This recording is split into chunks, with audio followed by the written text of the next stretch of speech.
Oggi non è una giornata facile a Roma, c'è uno sciopero generale che sicuramente sta bloccando tanti amici che arriveranno probabilmente. Però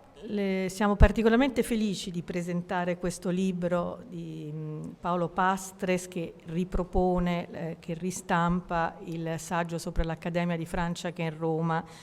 pubblicato da Francesco Algarotti, l'edizione del 1764, perché siamo all'Accademia di San Luca.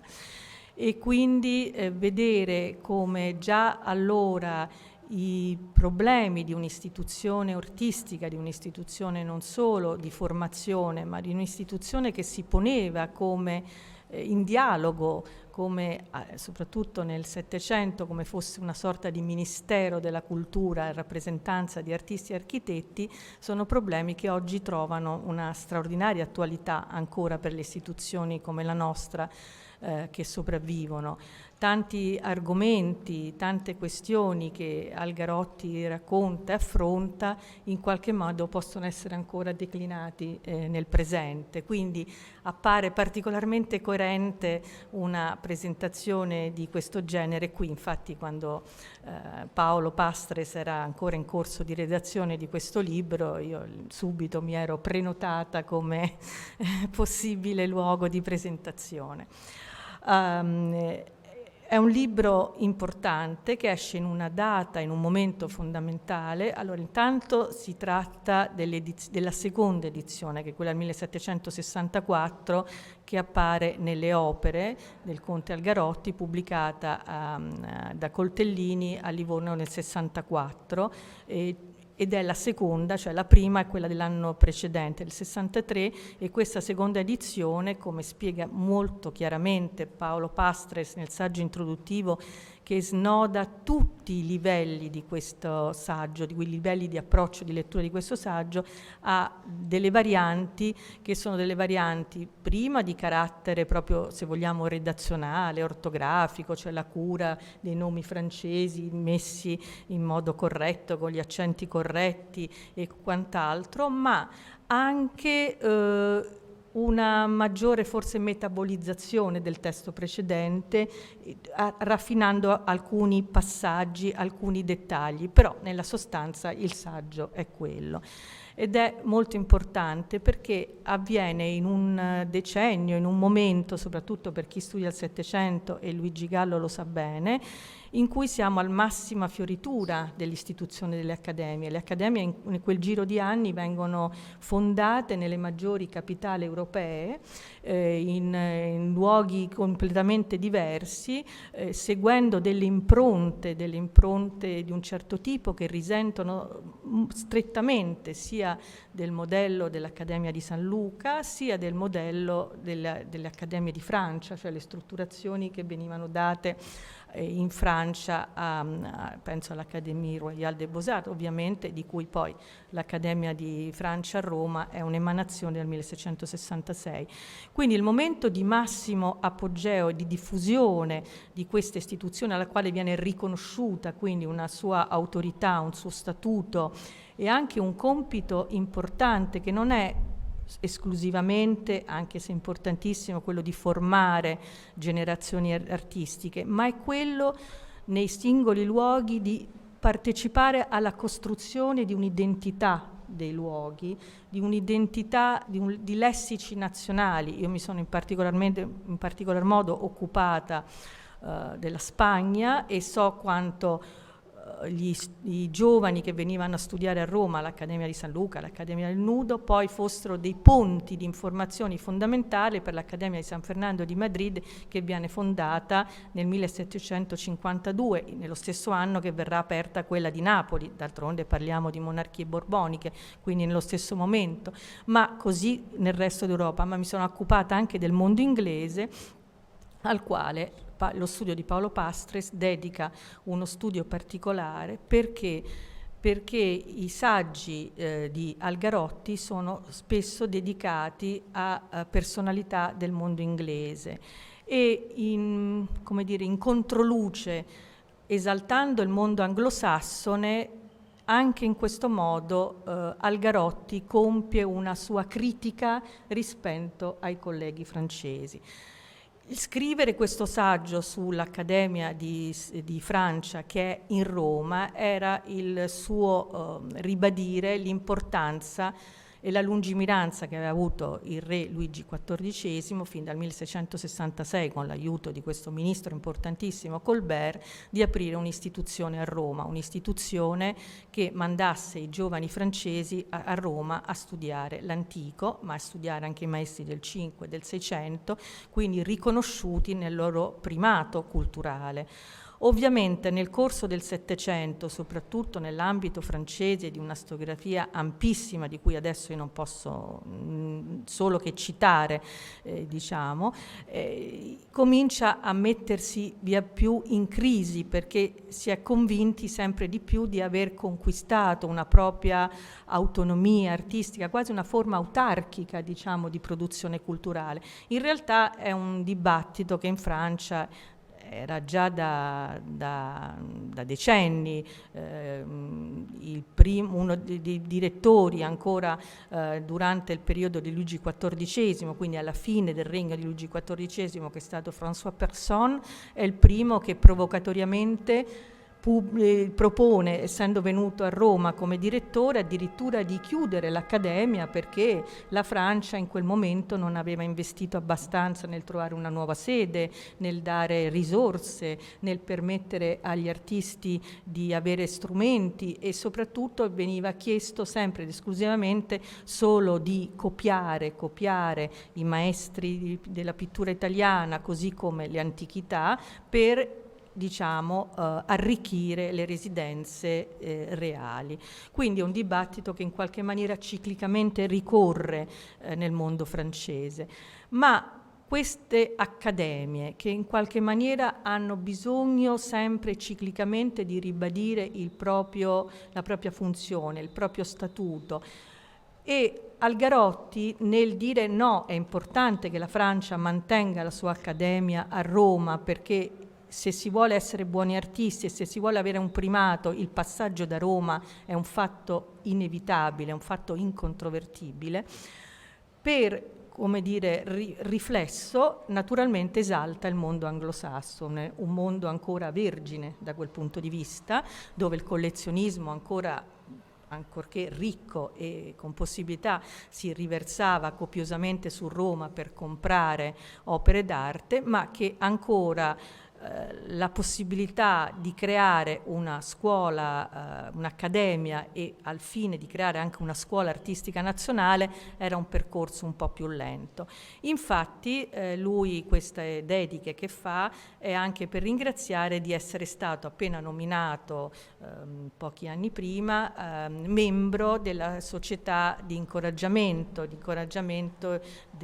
sulle arti e sul commercio. Già nel mondo anglosassone il binomio produzione artistica, commercio, manifattura è qualcosa di saldamente unito e diverso dalla nostra tradizione artistica, che naturalmente vuole le arti in una dimensione liberale e un pochino più staccate, anzi direi notoriamente staccate da quei problemi materiali legati al commercio, alla diffusione e quant'altro.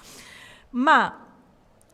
il mondo anglosassone è un mondo che ancora trova nell'Italia, le riconosce il suo primo primato, e nel momento in cui parallelamente raggiunge il dominio del mondo, che è un dominio economico, politico, il dominio dei mari, il dominio delle tecnologie, il mondo scientifico con la Royal Society che cresce, e infatti negli anni in cui lui a Londra si avvicina anche a questa cultura scientifica che già aveva di formazione, e scrive questo famoso saggio che è il Newtonismo per le dame,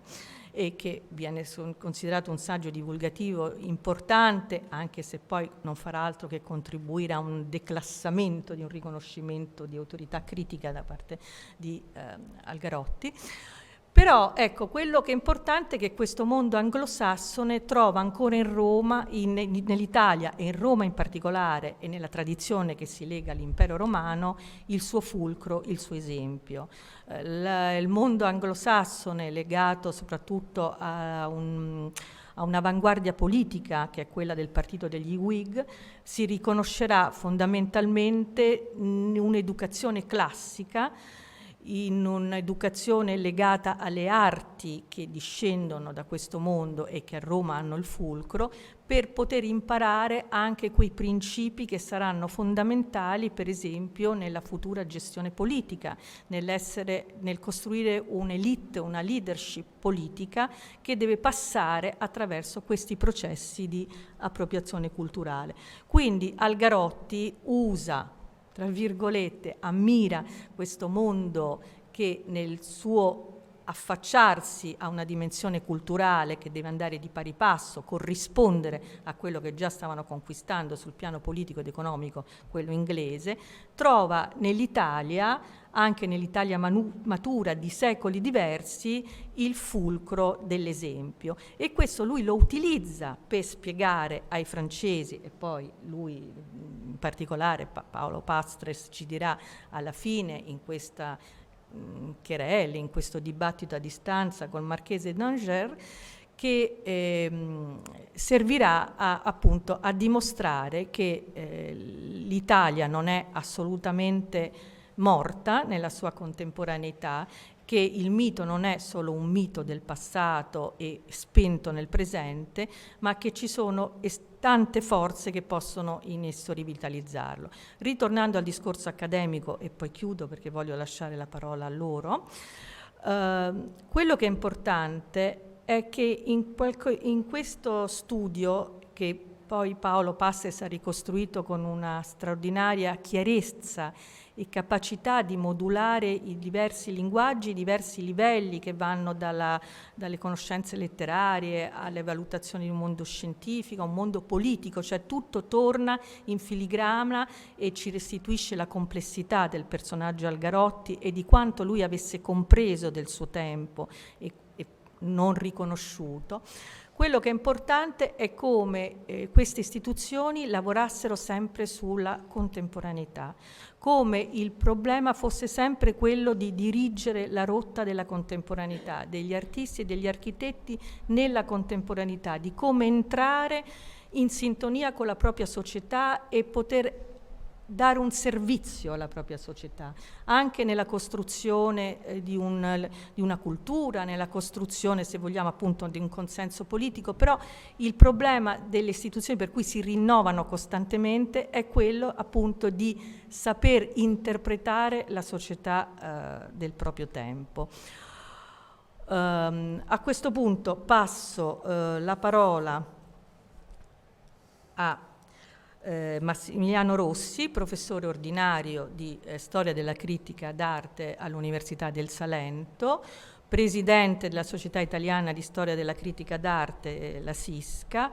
ora anche autorevole membro dell'Accademia del Disegno di Firenze, che ha concentrato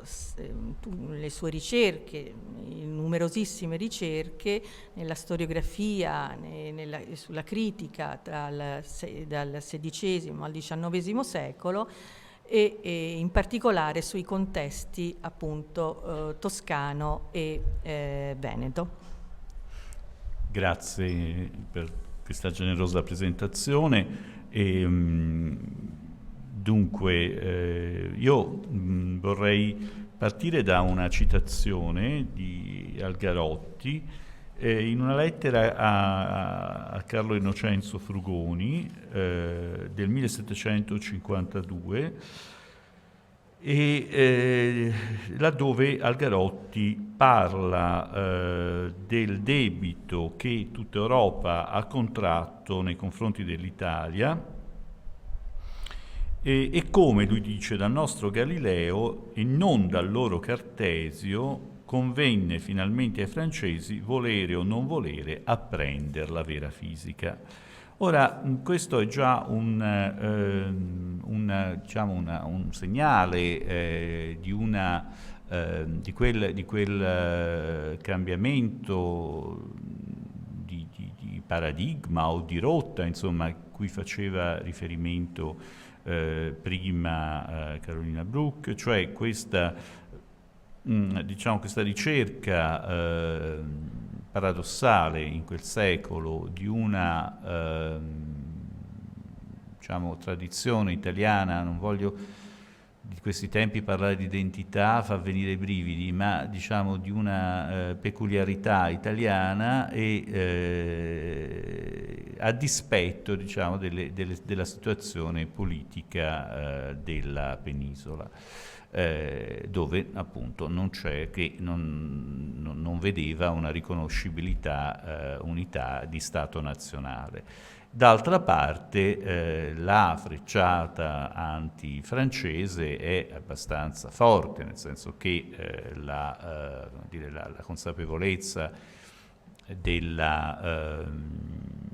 dell'importanza non già solo del Galileo astronomo, ma del Galileo fisico-matematico rispetto a Cartesio è lucidissima, già lucidissima in questo Settecento cosmopolita. Quindi, insomma, che Algarotti nutrisse in fondo una certa insofferenza per la supponenza d'Oltralpe nei confronti dei meriti reali, diciamo, della tradizione italiana a tutto campo, appunto, lui che aveva avuto questo ruolo importante anche di divulgatore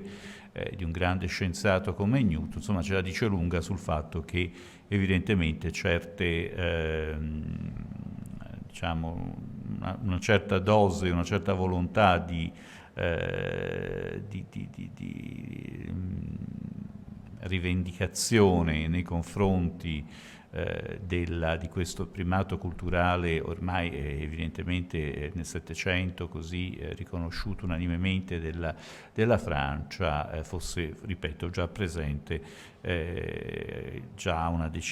dozzina di anni prima della replica a distanza alle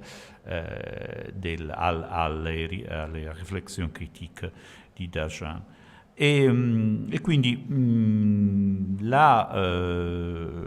ecco, rileggendo, devo dire per la seconda volta, sia il testo algarottiano che la prefazione lucidissima di Paolo Pastres, ecco, mi sorprende sempre rilevare quanto almeno io poco poi sappia del Settecento in generale, cioè almeno quanto del Settecento, quanto sia difficile avere una visione globale della complessità del Settecento italiano, che siamo forse troppo inclini, almeno nell'ambito della storia della letteratura artistica, a vedere come in fondo un'epoca minore della riflessione, della nobilissima tradizione della critica italiana, finché non arrivano due geni assoluti che si chiamano Luigi Lanzi e Leopoldo Cicognara. No, tutto quello che divide diciamo, quest'epoca da quella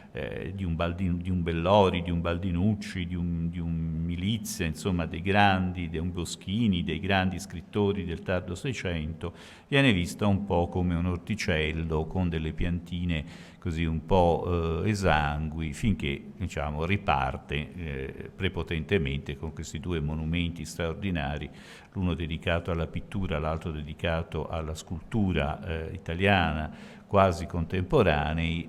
la tradizione,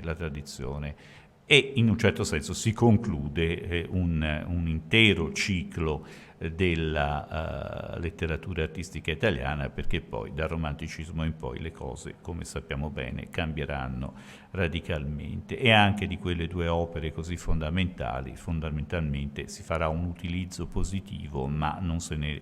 poi volutamente non se ne vorrà disconoscere il lascito intellettuale, peraltro completamente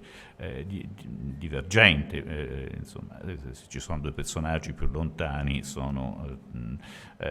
appunto Lanzi e Cicognara. Detto questo, insomma, hanno costruito due grandi monumenti alla identità italiana che il romanticismo però rifiuterà in toto e in blocco. Nel frattempo c'è questo lungo Settecento che appunto sembrerebbe, sì, certo, costellato di presenze, ma non particolarmente influenti. Ora, Paolo Pastres da qualche tempo a questa parte, venendo dai suoi scavi, dalle sue strepitose iniziative anche editoriali lanziane, si è rivolto anche in concomitanza a un personaggio come Algarotti, che è un personaggio celeberrimo soprattutto tra gli storici della letteratura, anche certo, come no, tra gli storici dell'arte, però sempre, io ricordo sempre un giudizio infelicissimo di Francis Haskell, quindi di uno dei grandi storici dell'arte del Novecento, che rimprovera a Algarotti, in virtù della sua più o meno nota omosessualità, una certa,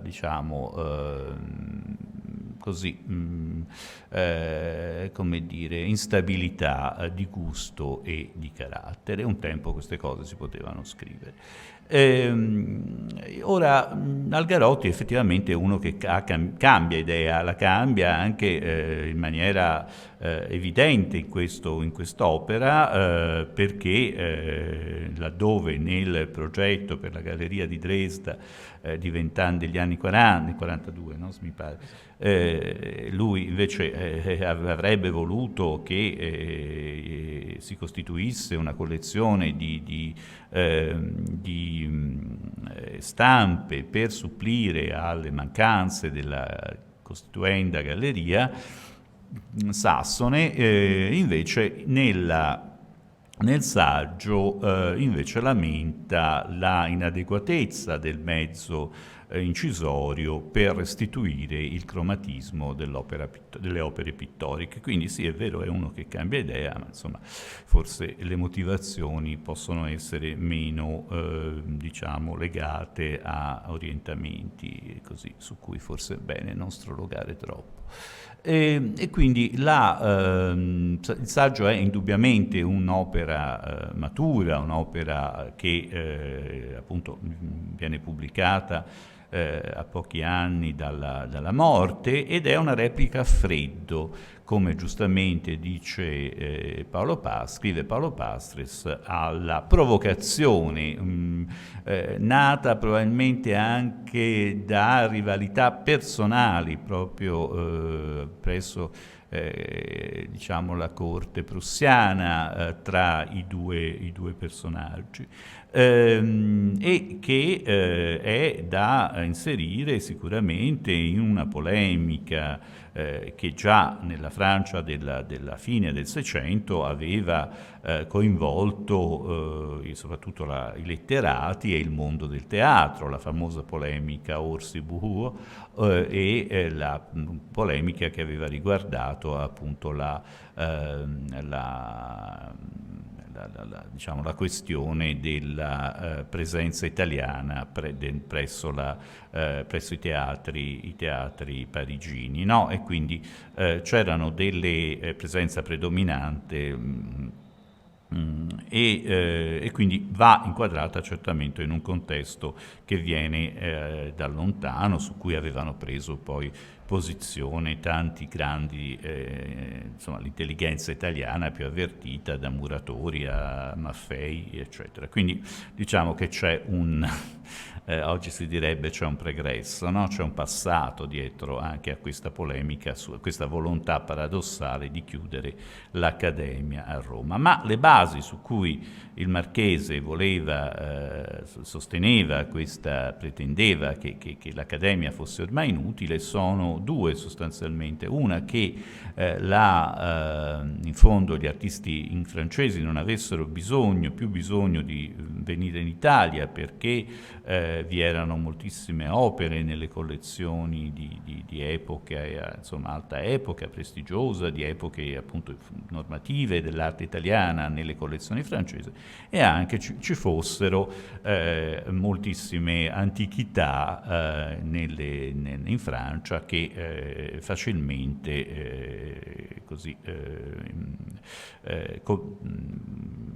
modelli, diciamo, disponibili per gli artisti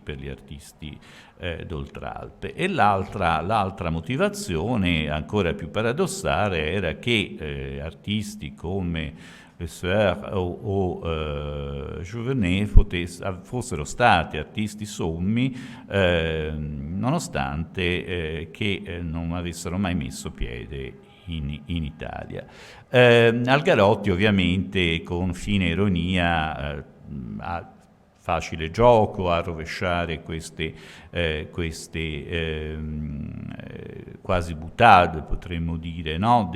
Queste provocazioni del Marquis, ma lo fa però in un modo estremamente raffinato, fine, e dicendo anche, aprendo a una prospettiva storicizzante che davvero fa impressione, perché in un certo senso anticipa quella polifonia che poi verrà riproposta con ben altro respiro, con ben altra, in un altro genere ovviamente, come quello storiografico, da Luigi Lanzi, e cioè appunto il policentrismo delle scuole italiane, e poi anche il coraggio in un secolo come il Settecento di fare il nome di Borromini, di Bernini, di artisti del Seicento anche minori dell'ambito carraccesco, per esempio come Garbieri oppure Massari, di parlare di un'opera del Cigoli in termini assolutamente entusiastici, e quindi di restituire anche di sostenere il radicamento della riforma carraccesca nell'ambito toscano, non solamente in quello veneto e emiliano, come poi si è voluto nel Novecento fare a tutti i costi, e anche questo è qualcosa che rimbalzerà nelle pagine della storia pittorica d'Italia. Quindi è una risposta, ripeto, a mente fredda, che apre a con delle aperture davvero di grande intelligenza, di grande penetrazione, e che appunto fanno sì che questa sia una voce estremamente limpida, squillante e indubbiamente spregiudicata, come sempre è stato spregiudicato nella sua vita e nelle sue scelte il nostro Francesco Algarotti. Quindi giustamente, ecco, mi sembra che Paolo Pastres abbia voluto riproporre all'attenzione degli studiosi questo testo che, ripeto, non è un testo isolato, cioè c'erano state nel frattempo delle risposte ad Agen, polemiche quasi, come si può dire, sovraniste in un certo senso, ma che avevano lasciato il tempo che trovavano. Invece questa è una risposta estremamente articolata, ed è chiaramente una risposta, ma l'ha detto bene chi mi ha preceduto, che individua un altro fronte, evidentemente. Individua un altro ambito, che è quello inglese. È l'opera dedicata a Hollis, Thomas Hollis, che è un personaggio fondamentale, conosciuto da tutti coloro che studiano Piranesi, perché è colui che è un grande amico di Piranesi, quello che insomma decreta un po' la fama in Inghilterra di Piranesi, lo fa diventare nel 1957 membro della Società degli Antiquari, se non sbaglio, e quindi già in un'altra occasione ci si era ripromessi, ecco, di anche cercare un po' di capire meglio questa triangolazione che finora non è mai emersa in un certo senso. Quindi ecco, queste sono così dette magari in maniera così un po' rapsodica e estemporanea, le tante suggestioni che la riproposta di questo testo, pur breve, insomma, ci dà, ci offre. E ripeto, ecco,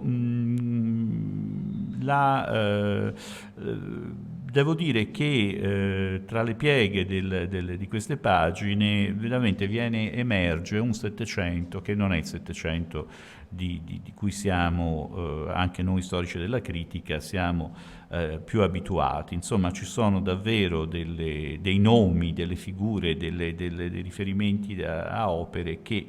denotano sicuramente un'indipendenza di giudizio, un allargamento del gusto, che forse davvero merita di essere ulteriormente approfondito, e che anche ci sveglia da una certa pigrizia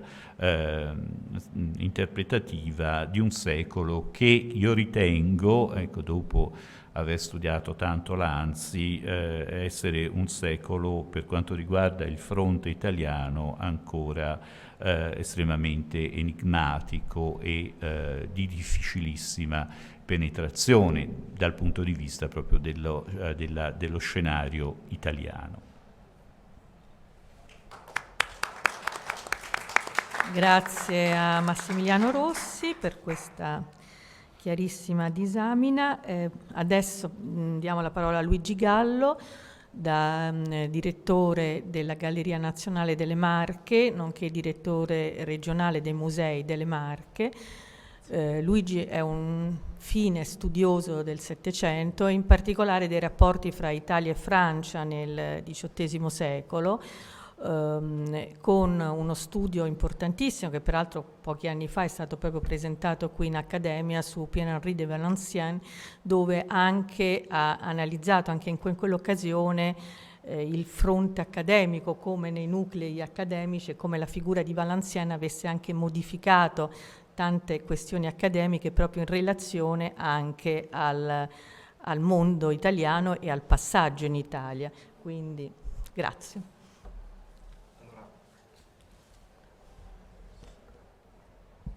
Grazie infinite.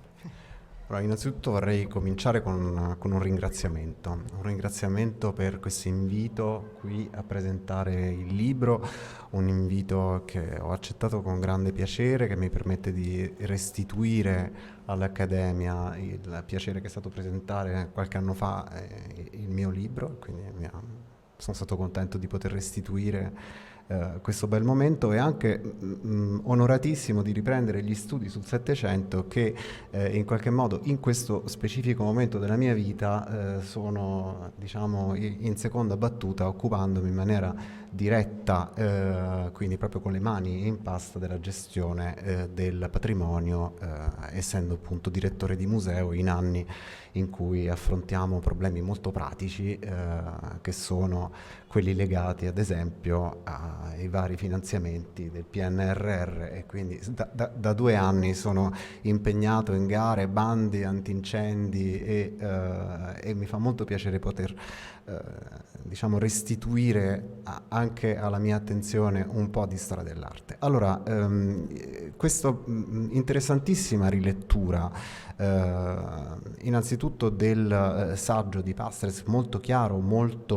che accompagna molto bene la lettura poi del testo settecentesco, a questo si aggiunge il testo di Rosenberg, che ho trovato anche lui estremamente importante, e è stato secondo me molto giusto posizionarlo alla fine di questo libro, che è una lettura, una bilancia perfetta appunto nei rapporti fra Italia e Francia o Francia e Italia. Io personalmente mi sono occupato più dei rapporti tra la Francia e l'Italia che tra l'Italia e la Francia, essendomi occupato di artisti francesi. E quindi leggere questi vostri testi e rileggere di fatto queste riflessioni mi hanno fatto venire in mente alcune cose. Innanzitutto una straordinaria appunto dentro al libro, che è l'apertura e il suggerimento dell'importanza di una geografia artistica italiana che sorpassa in qualche modo la capitale, quindi questa Roma universale che nell'Ottocento diventerà proprio, avrà questo fuoco di universalità, ma che già nel Settecento ospita sempre di più, in qualche modo è la meta prediletta, la meta sognata dai gran turisti. Ecco, in questo testo viene suggerita una geografia culturale molto molto ampia, una geografia culturale nella quale c'è anche Urbino, e questo chiaramente mi ha fatto molto piacere. C'è Urbino e c'è Barocci, artista sul quale sto lavorando, perché il 23 giugno inauguriamo a Urbino proprio una grande mostra monografica su Federico Barocci che sto curando. Quindi mi ha fatto piacere trovare Barocci e mi ha fatto comprendere l'importanza di queste tappe che sono suggerite all'interno del testo, che sono tappe storico-artistiche e storico-culturali estremamente importanti, in cui non solo si conferma l'importanza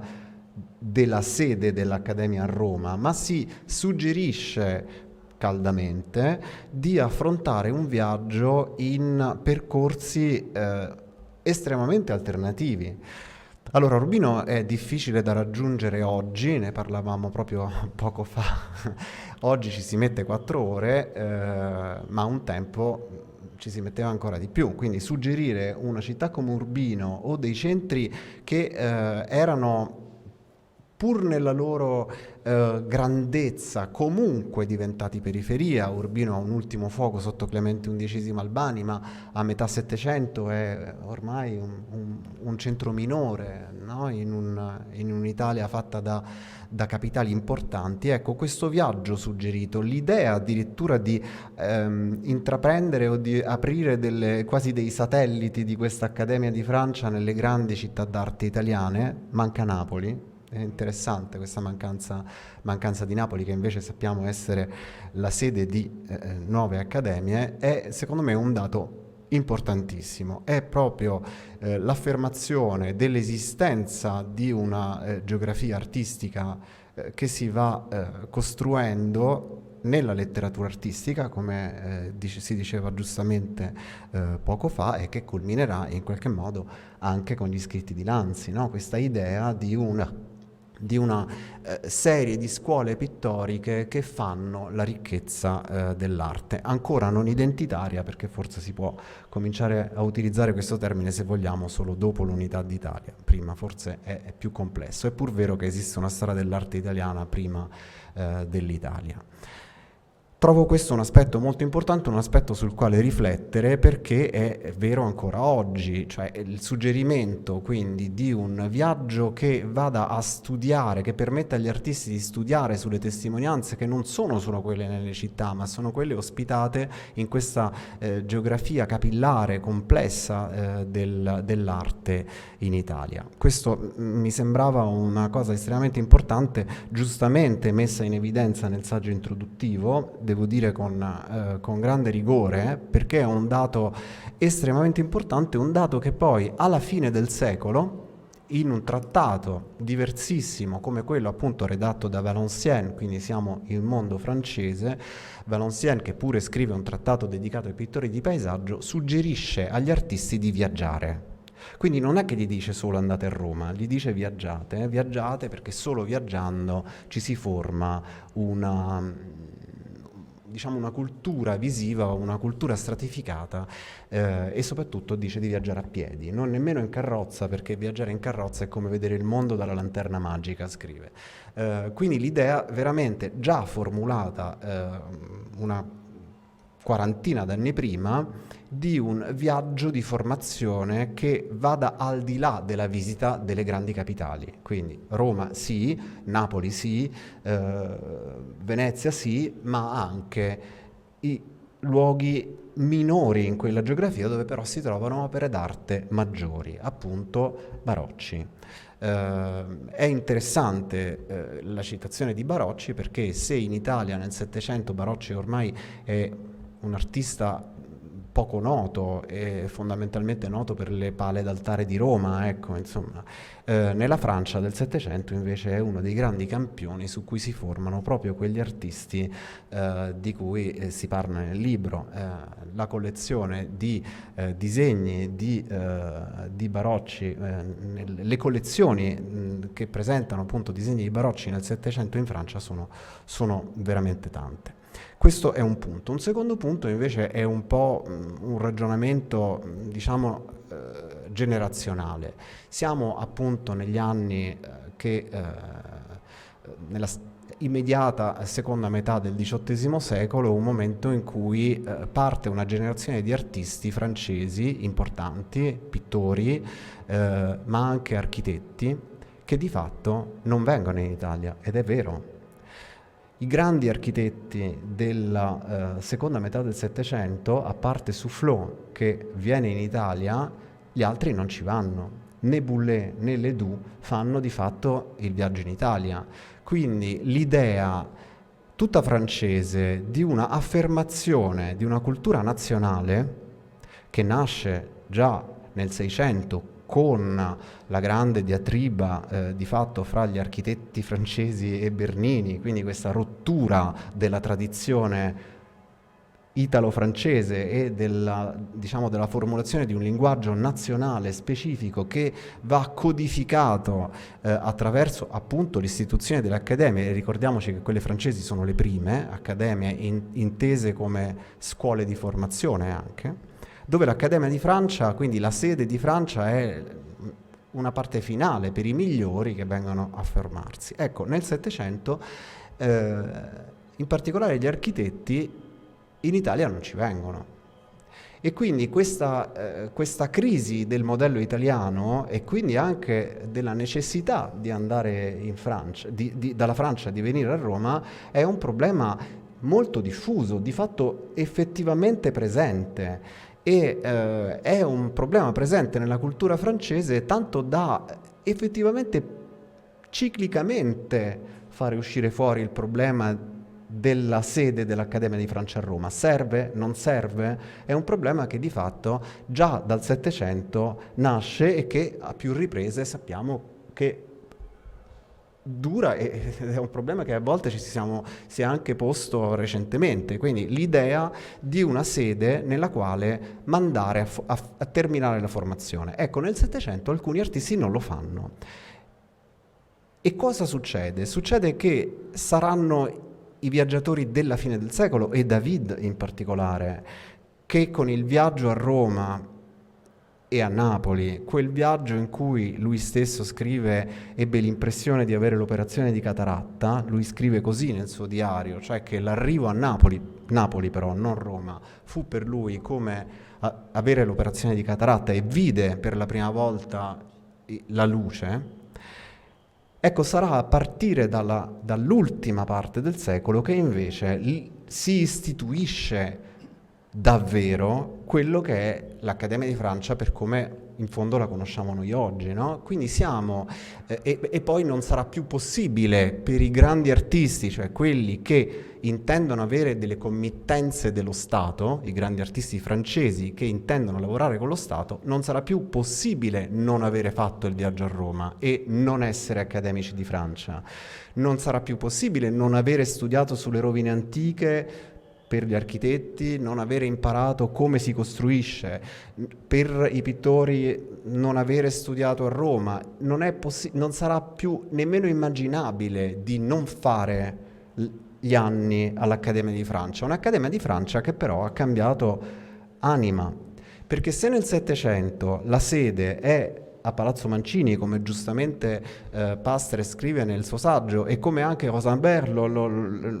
lo dice, quindi in una sede che di fatto è al centro della vita di Roma, no? Quindi siamo a Via del Corso, davanti all'atelier dove Piranesi lavora, quindi in un rapporto dialettico, dialogico, anche a volte di scontro, ma sicuramente di totale immersione con la città e con gli altri artisti. Si racconta che Hubert Robert, ad esempio, giocasse a palla e che rompesse le finestre di Palazzo d'Are Pamphili. Insomma, cioè, nelle memorie dei direttori